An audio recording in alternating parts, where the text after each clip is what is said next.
en général, les comédiens, ou ayebiki à Rolanda Bisso, aux Anakatia Bondoki, aux Anakatia Kiss, c'est le moment pour se repentir.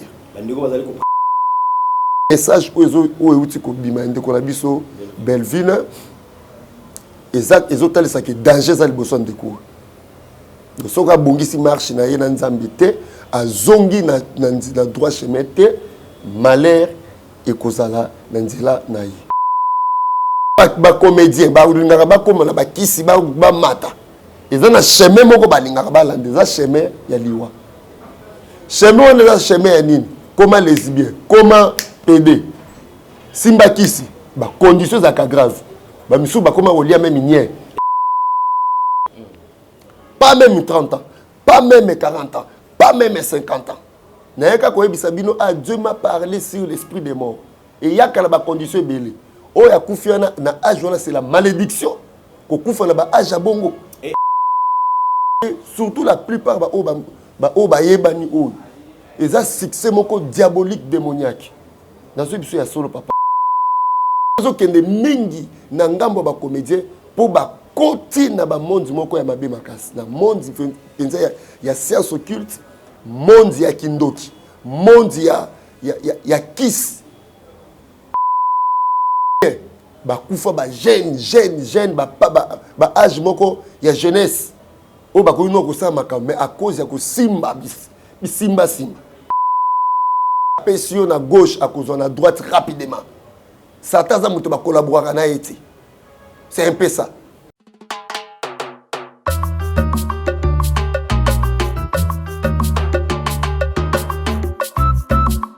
Alléluia. Osana. Tuyembeli yo mosikoli ya bomo ya bato. Amen.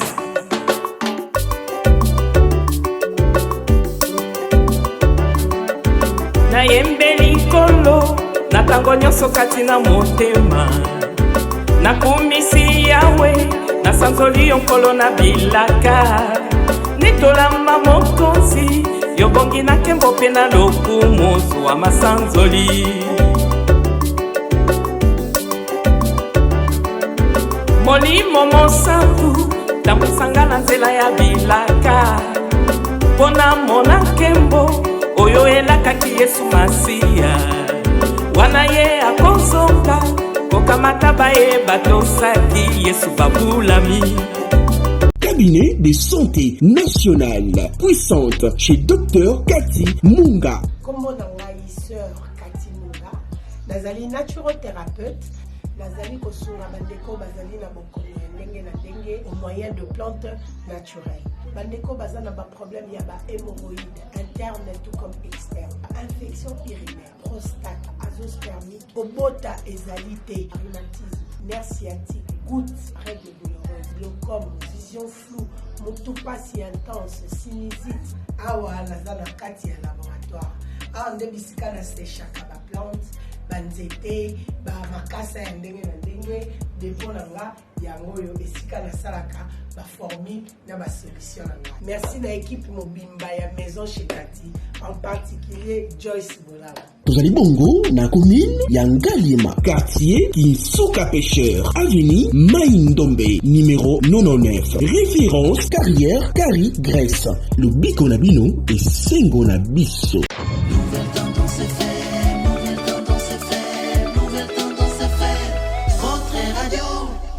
Le devoir nous appelle, amoureux de la culture d'excellence, enfants de Dieu, shalom. Bonjour, bonsoir mesdames et messieurs.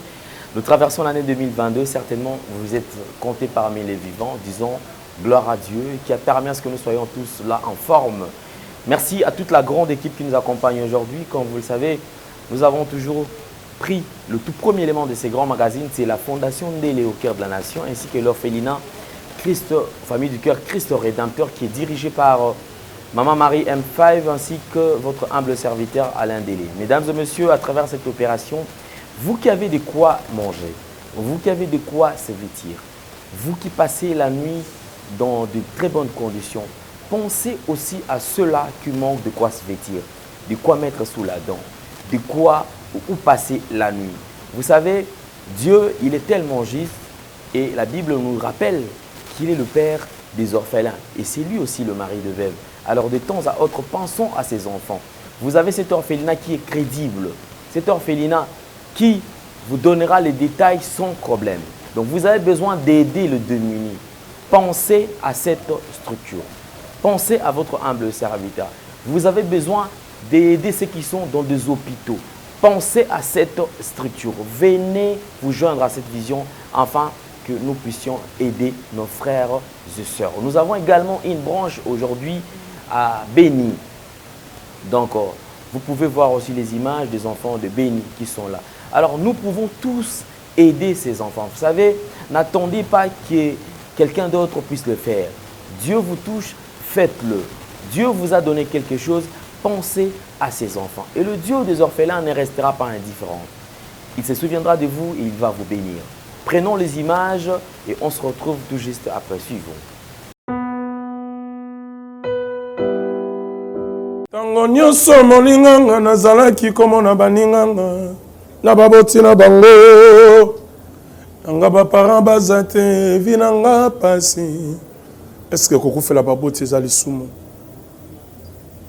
Kozanga baboti est-ce que eza lisumu? Voilà, na kopesa bino message. L'orphelinat Christ rédempteur et ana posa lisunge na bino. Tala musala munene ezosala pona bana.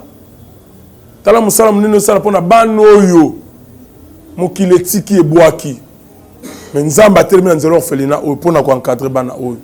Yaya lisungi na yo to ana ngoposa. Un euro no to ana ngoposa pona mwana moko. Tango mwana moko alie nzambe ya bitike oya permettre ete na nzela no mwana alia akobosa na ote. Voilà message ya l'orphelinat Christ rédempteur to ana besoin lisungi na bino. Ba numéro za na se kota contact na biso assistance na yo et aux lisungi pona bana. Que le Dieu des orphelins a bénir diama mtu nyoso ja tali kanisa ko sala quelque chose. Peut sali yango zamba pambola bino.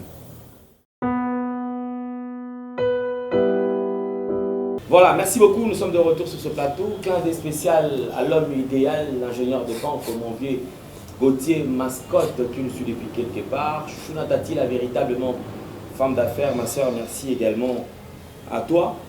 Nous allons prendre notre premier invité. Comme vous le savez, c'est pour la toute première fois déjà de réaliser cette émission avec l'homme de Dieu, l'évangéliste Michel Ekoutou, déjà en 2022, parce que 2021, nous avons déjà clôturé et aujourd'hui, on est en 2022.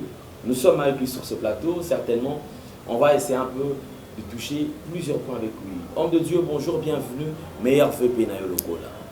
Bonjour Papa Alain, meilleur vœu na bande konyoso vraiment année oyo année na bino na yebi ke nzamba ko sala makama minene na année oyo nzamba ko sala lope makama minene bande konyoso bazolanda biso vraiment na yebi ke année ya 2021 makama belé simba kiti makama belé marcha kiti bo perdant ki makama belé mais 2022 eza ndeko moko zolanda ngai.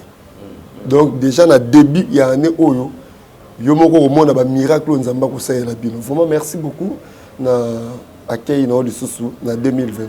Merci beaucoup. Alors nous traversons l'année 2022. Et on pena na kotal na bonzambe tu on sala na kotal ba artiste comédien na makamusu tu zali kolekana. Nini oyo pena omonaka. Bon, et tout d'abord merci pour le message. Et là qu'on a la olobetan qui est un homme de Dieu. Bible lobby d'abord, Amos chapitre 3 verset 7. Car l'Éternel est Dieu ne fait rien sans avoir révélé son secret à ses serviteurs les prophètes. D'abord, avant de répondre à la question, Nzambe avant ça la likambu a révélé la rabasal naï pour transmettre un message na qui de droit.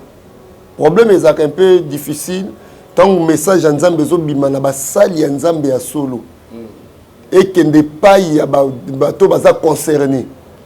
Parfois bafuka kango ba mona ngo comme baventir ba musu ba négliger ka message en Nzambe et par après tant que likambo yokoma nde bato basimbi mutu famille simbi mutu tala Nzamba lobaka mais bato balingai ko zongo vraiment la considération té. Donc il y a liboso non yango wana. Question na yo concernant ba artiste oyebi monde wana eza monde moko très sensible makasi ou soit ozana nzambe ou soit osimbikisi. Alors soki muta simbikisi ezalaka pe na moi ba biloko mo ba tindaka bango ba pratiquer. Ou ezalaka en dehors ya liloba na nzambe. Surtout ba artistes na biso ba comédiens. À la lure vont les choses par rapport ndenge to bandi année ou et belé soki ba se repentir te malheur pe et belé ba kokufa belé ba otika biso ça même ba kokisa ba année o nzamba lo ba muta sala mokili à cause ya marche na bango ba kotikisi ba koti na kati ya bondoki ya makasi pona koluka célébrité pona koluka élévation pona koluka succès. Alors biloko wana ba simbeli yango ba kisi ba koti na kati ya science occulte ya makasi et puis na kati ya science wana papa Alain ba pesi bango ba otolobaka ba orientation ba directive akolanda soko respecter yango a okomona retour ya makambo zo sala yango zo mo ba comédien bazo kufa avant bazo kufa belé et puis mingi dans ndenge message oyo euti ko bima ndeko na biso Belleville exact ezotalisa ke danger za liboso ndeko soka bongisi marche na ye na nzambe te azongi na droit chemin te malheur ekozala na nzela na ye en général ba comédien nyonso wa yebi ke akolanda biso ozana kati ya bondoki ozana kati ya kisi c'est le moment qu'on se repentir bandeko bazali ko pratiquer qu'il est pianiste totanga loba na nzambe soko lobi bo mo to chrétien. Bible lobi bien dans Lévitique chapitre 20 verset 13. Bible lobi bien Lévitique 20 verset 13. N'attends rapidement. Bible lobi si un homme couche avec un homme comme on couche avec une femme. Ils ont fait tous deux une chose abominable. Et ils seront punis de mort. Leur sang retombera sur eux. Bible lobi bien mobali akoki ko bimana mobali tendenge ba bimaka na mwana mwasi. Eza abomination liboso ya nzambe. Pe mwasi akoki ko bimana mwasi tendenge ba bimaka na mobali eza abomination na miso na nzambe. Bango nyonso wana etumbu na bango eza liwa. Alors na monde artistique ya comédie tango bakotaka bakenda koluka bakisi na bango wana ba condition diable apesaka bango banganga bapesaka bango eza yango mwana mobali nikomisa bimala ndekolo mobali koma PD mwana mwasi koma lesbien po ofulama po omonana po okoma la succès ba changer nature dont le diable nous donne des conditions où ezali ko s'opposer na liloba la nzambe yango zo mona siko tango ba opesa bango bongo yazaki na posa apparaître posa mukili a repratiquer en directement yango zo mona na comédien ozo mona ndeko mobali akoma lo wa PD ndeko mwasi akoma lo la lesbien ba c'est belé mais na kati na ba vibo tozo tambola tozo mona ba PD ba to koma ka ebele ba lesbien ba koma ka ebele et surtout monde c'est ba kenda okoya mingi na kati ya théâtre or si maya mikolo bandeko wana vina bango za mukuse. Bible lobi bien na proverbe 16 verset 25. Proverbe 16 verset 25 papa ale ko kozwa po évangéliste ko inventer malambo te yo tangela biso deuxième verset oyo na proverbe 16 verset na yango 25. Proverbe 16 verset 25. Voilà. La voie qui paraît droite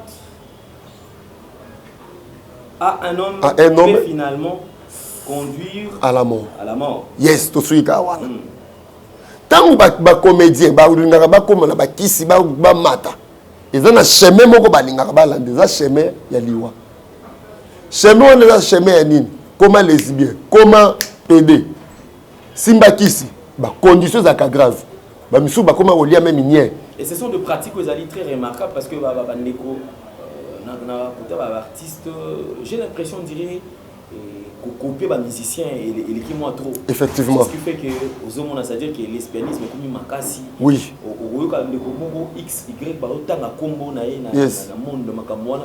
Je te pose la question mais ni moi c'est qui te koboé akotika penza o nzambe apesa ye pour ake corriger nzambe. Oui. Mais c'est la même chose. Oui. Un homme sur la télé mi boye kitoko. Bogar mobali kitoko. Bogar zo fi ba lèvre à tout moment. Nzoka ye musala na ye par exemple moi si ya muninga. Ya muninga ne mobali. Bato wana Bible lobi bien na Lévitique 20 verset 13, ba vous allez punir des morts et puis makila na bango vous allez retomber na bango moko. Or c'est le moment bon se répartir tout ça ezaka à cause y apparition. Il y a bien de ce monde à cause du siècle présent. Nazo mbongo nazo mituka na yebana succès moko yebana mokili oyememo nulle part pour les lots soko kufi tu n'auras pas de place devant Dieu. Place exacte. La Bible dit car le salaire du péché c'est la mort. Non plus seulement tout le bébé comédie même bato nyo so Rolanda biso ba o ba pratika makambwana ya ki pédé ya ki lesbienne babima rapidement parce que moment auto c'est un moment très dangereux. Très dangereux. Batu bazo zonga pona ko lukelong na nzambe. Mais au mona batu azobima na TV tant que PD, tant que lesbiens zo mona ngo eza honneur. Non. Ezali chemin oyo et comme bango na liwa. Proverbe 16 verset 25. Bible lobi bien telle voie paraît droit à un homme mais son ici c'est la voie de la mort. Chemin wana o bazolanda. Suka na ngo ekozala liwa. Omoni auto tu ko perdre. Pas même 30 ans, pas même 40 ans, pas même 50 ans. Naïka koye bisabino a Dieu m'a parlé sur l'esprit des morts. Et il y a quand la condition belé. Oh ya koufiana na âge c'est la malédiction. Ko koufana ba âge bongo. Et il a été averti parce que voilà. Un message 2 jours avant. 2 jours avant, il y a un message mais oui. Peut-être bazo kama oh. Et ça solo effectivement il a été averti 2 jours avant. Oui. Il y a un message keba tala bokota losa kota. Oui. Mais malheureusement, Ndeko, bon, il est commis déjà, il est commis moins, oui. Donc on a un zambé, exact. Mais j'ai l'impression, on dirait, côté wana évangéliste. Oui. Qu'est-ce qui fait que mingi, ça à côté, il y a artistes comédiens. Est-ce qu'ils ont un voix mon quoi il peut ça dans zambé kanda ou pas côté, les autres la bon moto ils ont un kaka bon, les camozali kaka naturel, le la zambé a décidé. Peut-être non, papa Alain, liwa est naturel, tout est mais naïbi sarabino que liwa et koki koya na via mutu inventé sans que mutu a koki sa mission au nzambe atine la mukili. Mais so que mingi na monde ba comédien. Oyebi ba comédien baza bato art, baza na facilité à transmettre message par bato. Vous comprenez? Alors bango moko ba comédien pour ba comme à niveau de ming bazo supporter ba étape comme ta progressivement selon art. Ils ont battu so azana art na nzoto. Pe atenzambe liboso nzamba pamboli pe afulani. Mais ça est belé surtout la plupart ba yebani o. Ils ont succès moko diabolique démoniaque. Dans ce biso ya solo papa Alain. So zo kende mingi na ngambo ba comédien pour ba koti na ba monde moko ya mabe makasi na monde penza ya science occulte monde ya kindoki monde ya kiss ya ngozo mona ba ezo beta bango pe ba retour ya rapide bazo kufa va tala ba comédie mingi to bungisa tala bien ba kufa ba jeune ba âge moko ya jeunesse o ba ko ino ko sa makambe à cause ya ko simba simba Satan soka pression à gauche à cause à droite rapidement. Satan za muto ba collaborer na été. C'est un peu ça. Yango bande kolangai même aux comédiens te mettant to lo babu ils ont touché couche et surtout. Oyebi ko za mukondimo quelque part au simba qui directeur mozaka PD. Maman za secrétaire mozaka lesbien. Ke ba biloko wane ko frapper yo pe et ko réduire ba âge ba année na yo na se na moy. Vous se comprenez? Au Bible lobi la crainte de Dieu augmente les jours de l'homme sur la terre.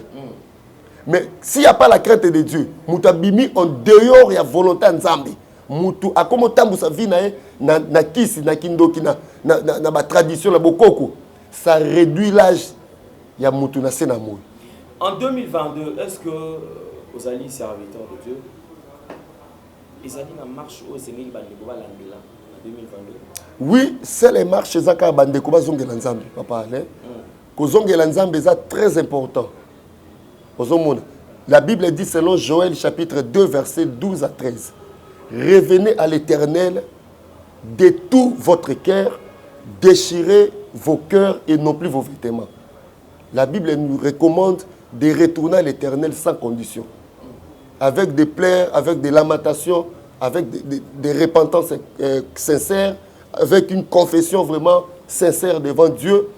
Et notre Dieu, il est le Dieu de miséricorde. Il est capable de nous pardonner en condition que tu confesses sincèrement devant lui.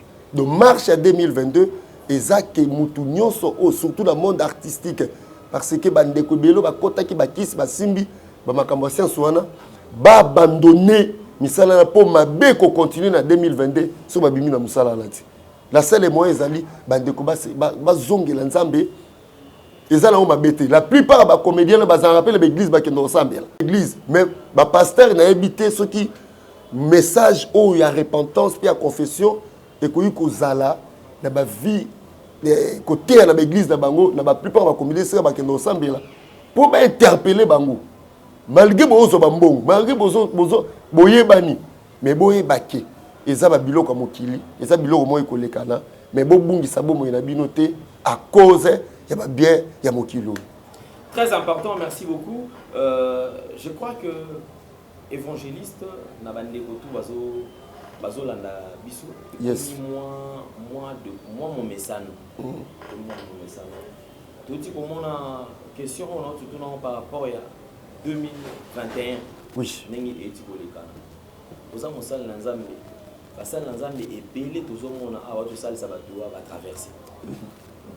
À traverser moni butu année oyo année aboye nazomani bazokata ku ba riban ba fungola o année d'élévation. Année des nini. Et les gens traînent trop dans la casa de biloko. On a habité sur un serviteur de Dieu. Ou bien ils sont tous à la loco sur moi. Au yébino qui est en année élévation, mais au commando année élévation. Parce que tu sais que Congolais a tellement dans la casa souffrance. Effectivement. Sur la moni élévation à la sédu. Effectivement. Au commando à côté année oyo des aboyés, ce qui n'a pas marché, tout marchera. Nous avons dit en janvier, février, à combien de décembre, à Yambia, le roi a touche la carré. Parce que carton rouge. À mon yélo, mon côté, pour se réaliser. Yo allez serviteur de Dieu. Nini qui possède la barre dans Zambie pour que pas expérimenter, grandir dans Zambie. Pour de temps à autre, tout est à Awatolobi, au côté que la promesse, mais au koufi. Otiki yango batere ona yango cimetière ya Kitambo etondi na batu ya promesse ebele OK ya Kintuka etondi na batu ya promesse ba cimetière nyonso tozomona ba négropo etondi na batu ya promesse. C'est-à-dire tu peux avoir de promesses mais ceux qui au salle ils en en marche à poursuivre pour promesse et s'accomplir dans la vie. Alors en 2022, c'est une question que je suis en train de poser, une question phare. Pour que yo expérimenter le bon Nzambe, au vivre la promesse na yo kanini sengeli au sala. OK 2022 aussi les sango ou m'appelle mon lomi. Moi pasteur na oté mais moi je ne fais que mon travail. Nzambe apesinga na sala pour biso nyoso tout aux ala malam homme de Dieu. Qu'est-ce que les gens peuvent faire pour que année 2022 oyo ba promesse au Nzambe alaka bango ba banda kokota na katina. Merci beaucoup Papa Alain et loko Nzamba zanango besoin na bana na ye na année au 2022 il faut ba bongisa marche na bango na Nzambe marche zelo komoko très important bien le mozola nanga oyebi façon ni notambolaka façon ni notambusaka vie na yo tala ndenge ni notambusaki vie na yo na 2021 Bible lobi bien à Jérémie chapitre 3 verset 13 la Bible dit ceci Nzamba zoloba ozalaki infidèle devant ye au dirigeant qui va pas na yo ça et là vers les dieux étrangers maintenant là ta la vie non ndenge komi parce que ma kolona yo et au mema kiango vers les dieux étrangers au kotaka ma kolono bisika ya mabe lelo ozu ba retour na yango or la Bible dit moto a reconnaître kamabe le boso nzambi a confessé nzamba ko kile mawa pe nzamba ko restaurer vie na ye bongisa marche na nzambe bongisa etamboli zwa décision ya kotika mabe ya kotika vie ya péché chéri au kotika te. La Bible dit que le salaire du péché c'est la mort. Bien le bon okufa au réduit tant na ba année non na mokili pamba à cause et loko nzamba za ko interpeller à tout moment. Ndeko fungoli boy oyoki nzamba zo bisayo tika pédicité tika via milangwa tika via kindumba tika koboma mabala bato tika via kimuyibi escroquerie maman aza escroquer bato ba mbongo voyage papa olia ba mbongo bato voyage ba pesa yo mbongo oya komema bato na Kinshasa aw oya pela Kinshasa bien au détournement mbongo bato okanga numéro au disparaîtra. Bien aimé de Dieu oyo sali yango ndeko futayo. La Bible dit on ne se moque pas de Dieu. Ce qu'un homme aura semé, il le mentionnera. Bien aimé de Dieu. Maman zona nango opanza ba mabale ya batu. Oyo sali yango pe ko zongela. Avant que ezongela yo se repentir, nzamba yo kelo mawa pe obongisa na batu. Bien aimé na bi année oyo za année o nzamba pesio. Déjà côté yango oza na possession nango bongisa marche non nzambe nazota liso vino ko za la restaurer. Diwana vino ko za la restaurer. Oh makambo ebebaki ekobonga. Vino ko za la restaurer dans tous les aspects. Nzambe oto salilaka, il est miséricorde de Dieu. C'est ça message au Nzambe zo lobelanga na mpona yo. Obongisa. Et sika nini okoko tchama kolono année o. Merci beaucoup. Et messieurs, comme je vous ai toujours dit, la bande de retour passe la nabiso, va serviteur de Dieu, va servant de Dieu. Vous avez un message au Nzamba Pessio au transmettre, au Pessanaba en Nzamba. 2022, nous devons être éveillés. Ne garde pas ça pour toi. Le numéro, mon numéro est affiché là. Tindelangaï message. Yebisa on va parler de Nzamba le message yangoy. De ko vulgariser, on peut permettre ba Nzambe et ça la tête que nous ba yoka quitter. Bisonyo surtout toyé baké tant aux allez pour traverser c'est tous ala na bomoko. Bandeko ba obi gwaza un message à la comédien. Au tindi à mon audio. To tindi la bandeko. Nous devons sauver la vie de nos frères et sœurs, papa na biso, maman na biso, baleki na biso, bandeko na biso en général. Message aux alliés, message n'angate. Ce n'est pas de l'acharnement, ce n'est pas que je suis contre bandeko, non. Je viens de le dire ici. Tout, même bandeko, ceux qui ont tout ndeko Bellevue, au monde a déjà ndeko Alain de Leboy, à quoi il s'ayote. Au Solana est déjà boy, à quoi il s'ayote. Donc, pour ça, tout année, au Salem, à quoi il s'ayote. Au tout ndeko na biso si là. C'est la même chose dans le prendre un message. Alors, ce que tu c'est oui, Alain de oui. Si là, il y a aussi oui, d'accord. Ensemble, tu as l'autre, oui, du là, oui, d'accord, là, oui. Mais du moins, que oh, bah, comédien, banane, oui, bah, bobo, bah, master, tout ça, c'est bon, oui. Mais je ne suis pas. Nakatia clip, bah, tout le monde en a. Donc, je crois il y a des années. Je crois beaucoup, il n'y a pas longtemps, tout ça, il n'y a pas longtemps, là. Mais bandeko ebele et puis bazali na tournage ba yebi ki nga to kuta na kate ata na nzela to kuta na kate place bango akenda na kenda kate oh place ba kenda ba fête ba boîte na kenda kate donc to kuta na kate. Alors que les gens ne pensent pas que oh peut-être Alain a opté. Moi ce sont mes sœurs et puis botika pour interpréter makambo mabe. Moi je n'ai fait que mon travail parce que nous avons besoin d'un égo tous à la bien. Tous à la bien, tous à la bien, et puis tout le monde en a pas. Tout le monde dans la gloire, Zambia Bomba Bango, gloire et mental, sous ma casse collègue. Et non qui nous dans la gloire, à gloire, à un moment où à souffrir pour accommoder à Zalaki. Merci beaucoup, on a tout eu occasion, il y a pour l'Andabiso, homme de Dieu 2022. Orientation, bah, dans Zambia. Merci beaucoup, Papa Alain. 2022, et ça, année de récupération. Bien aimé dans le Seigneur. Nzambe a lobela kingapo na yon de kozola nangai. Naebi ke ozana ba problème ebele ozo tungisa bo moyena yo. Na santé, na ndaku, na ba relation, na misala, makambu ebele ezo tungisa bo moyena yo ozo senga intervention divine. Osali ba propre fort na yo moko.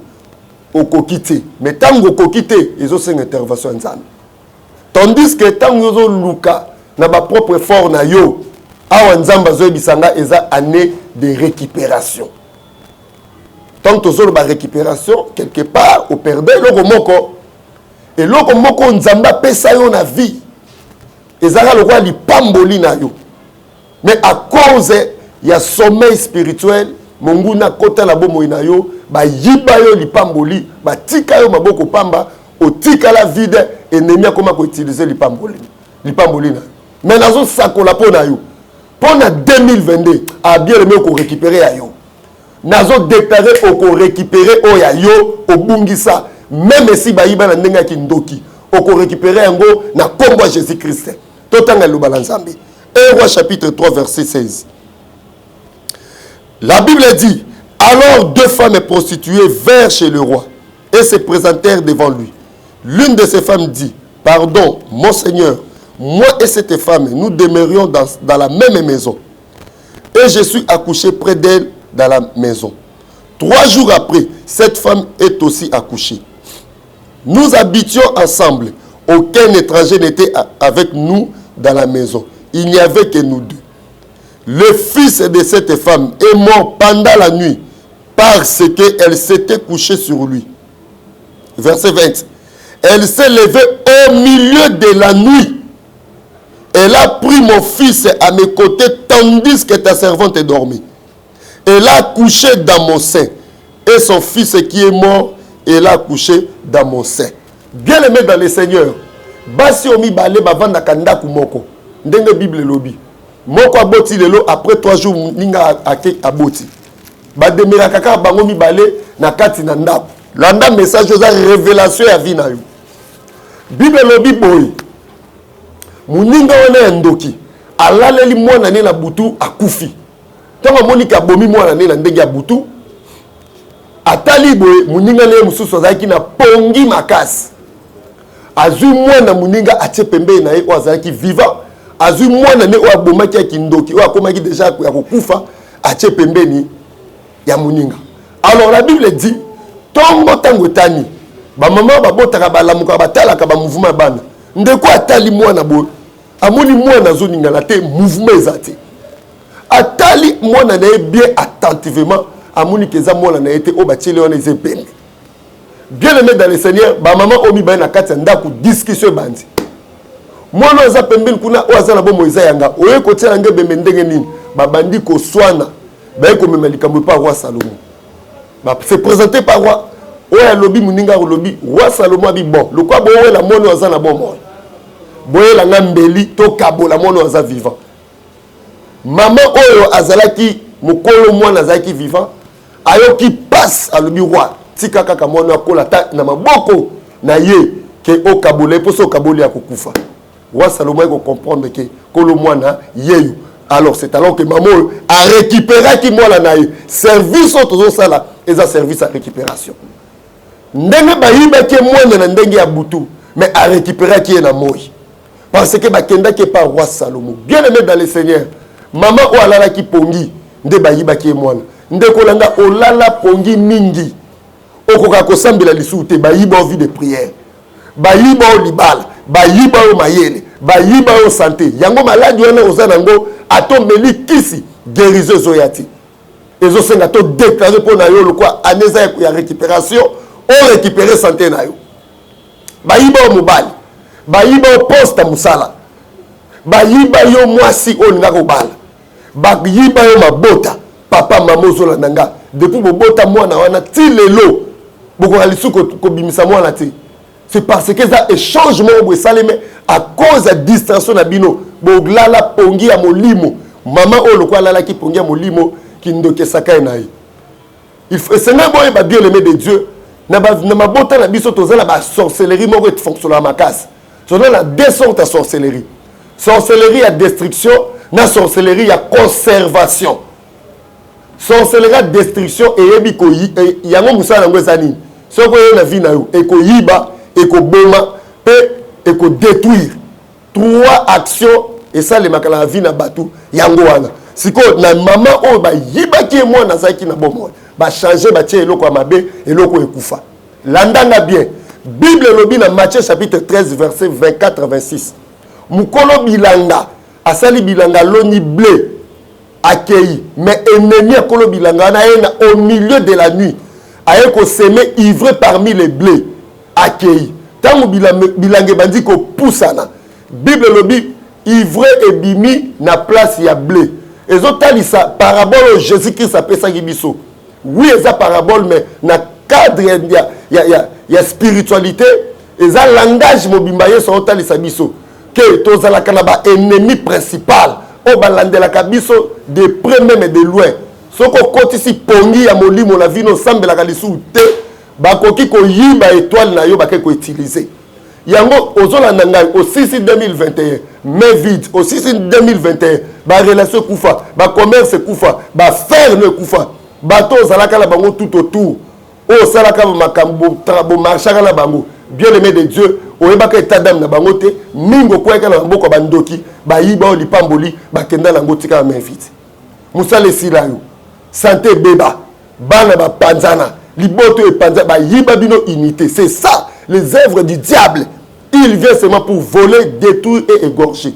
Bien aimé dans le Seigneur, la Bible dit Jésus-Christ est venu pour donner la vie à ses brebis. Message oyo, ezapoyo zwa vie. Donc on doit récupérer sans condition, sans négociation. Yo sengel vino bonga, yo sengel makambo zonga ndenge zaki koleka, yo sengel opambolama, et sengel mayele zonga, santé ezonga, bolingo ya mobali no ezonga, mbongo banda ko simba pamba pamba. Parce que Jésus-Christ n'échoue jamais. C'est votre humble serviteur de Dieu, évangéliste Michel Ekouchou. Message on Nzamba Ebisinga. Quand on vend na canapé sur la nangai, Ezaya yo, zwa courage, lamuka. Olala ki pongia molimo. Bible lobi bien. Na Ephésiens chapitre 4 verset na yango 18 au kiti. Au moment là que Bible lobi, réveille-toi, toi qui dors d'entre les morts. Maman oh ba yibaki mo ndenga buto alala ki pongi. Expliquez bien la lobby tandis que ta servante dormait. Mais nazo réveillé de cause la nangai. Lokolo tike de maboko pambo ozaki na pongi. Alors la Bible dit réveille-toi toi qui dors d'entre les morts car Jésus-Christ veut t'éclairer. Bien aimé dans le Seigneur na komi na suka ya message oh Yesu Masia ebisinga pona yo. Bien numéro nanga avec force. Lobana ko benga mosala nzambe aloba pona nga asala nga service ane bandi bando ki déjà bandi ko renouveler ba contrat pour la ko combattre yo peut renouveler na alliance nzambe asala nanga Jésus-Christ o nga la sala ka ishua kati okopambwa ma pe ba makambo sikano soko tambola okobanda ndeka ko récupérer ane oko récupérer makambo belé na vie na yo ba dossier ko bima okoma stable na vie okopambwa ma ba souci ko longwa au point botambola en 2021 année oyo kozalande année à joie tika ko le so pambola yo na ko bonde la pepo na bien aimé soko bengi bien aimé na komi na suka de quoi ça a besoin ko benga nga numéro dans ezali plus 243 9 98 99 36 59 et ça numéro nga WhatsApp na sengi na bino bo s'abonner massivement pe na chaîne nga ya YouTube Évangéliste Ekouchou TV. Vous s'abonner massivement na compte nanga ya YouTube Évangéliste Ekouchou TV. Si vous tapez en na photo nanga na profil, vous s'abonner massivement tous na ba programme pour chaîne on les ba prière. Nzambe langa ko pambolo so s'abonner. Nazo sengala ndeko nyoso ya tikala na ko yamba Jésus Christ te na vie na ye. Occasion yango banda na sika yamba Yesu pour venir à changer. Répétez simananga. Seigneur Jésus Christ. Na fungoli motema na ngai. Na yambio lokwa mokonzi pe mobikisi. Limbisa masumu nanga. Koma kombo nanga na livre de vie. Libela na libela na kombo na Yesu. Amen. Dieu le met nzambe langa apambola bino. Soki kolo Yesu azongite. Tokomonana prochainement. Bye bye. Shalom, c'est Papa Moïse, prophète. Il y a église Hosanna. Na ye kopé sabino message de l'eau pour ba oyo bazala ba blocage, ba limitation, ba mari de nuit, ba esprit de mort, ba maladie oyo et si la kate. Mais mingi nazana besoin ya ba oyo ba tambola partout.